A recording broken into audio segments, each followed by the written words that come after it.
back to the Sanilac Flashlight. Today I would like to deliver a direct message to the current employees of McLaren Health Systems. A lot of you have been talking to me. You've been telling me your horror stories and you've been telling me things I'm not sure how to make sense of.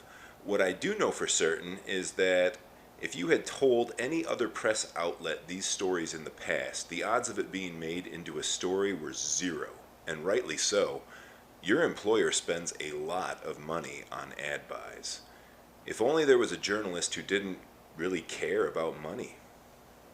I began investigating McLaren after one of your coworkers came to me with a rather odd story about Dr. Nicholas Sousa, claiming that he has performed 4 subtotal cholecystectomies in the past 10 months. Admittedly, I knew nothing about the frequency of this procedure, so I asked the surgeons and medical billers in my life.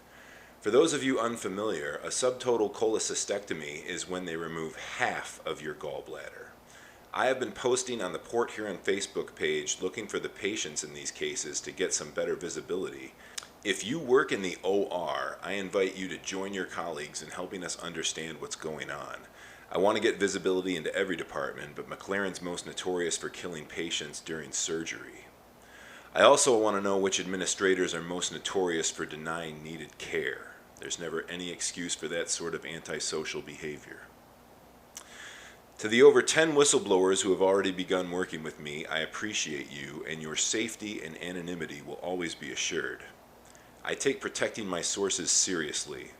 That means that not all the information you give me will be used unless there is no way for it to implicate you directly.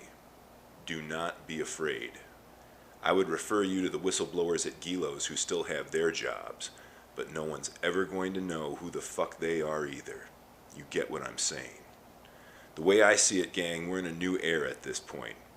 Maybe it's just my mood, but I feel like anything is possible here. The goal with the Sanilac Flashlight is just to continue on what I think is a spiritual war to live in a just world that works for our families, not corporations.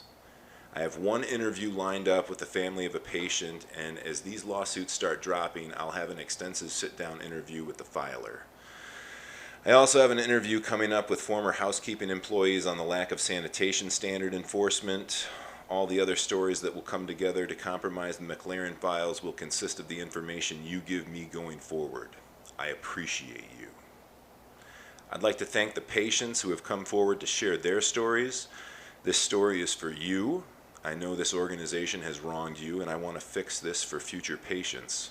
I'll also be doing this for my mother, Mary Lou Jones, who was a CRNA at Mackenzie Port Huron and later retired from Flint Hurley. My mother spent her career constantly asking herself, is this the kind of care I would want for my family member? I know a lot of you still feel the same way, so let's try our best to right the ship. To kick this off, I'll be filming my first interview with Joe Richter sometime soon in studio. Thank you to everyone in advance for your help in getting these stories to the public. If you're in the Port Huron area and only feel comfortable speaking in person, I'll always be bouncing at Tailgaters Fridays and Saturday nights. As always, remember to like and subscribe on YouTube, Facebook, and Twitter, and I'll talk to you guys soon. Be well.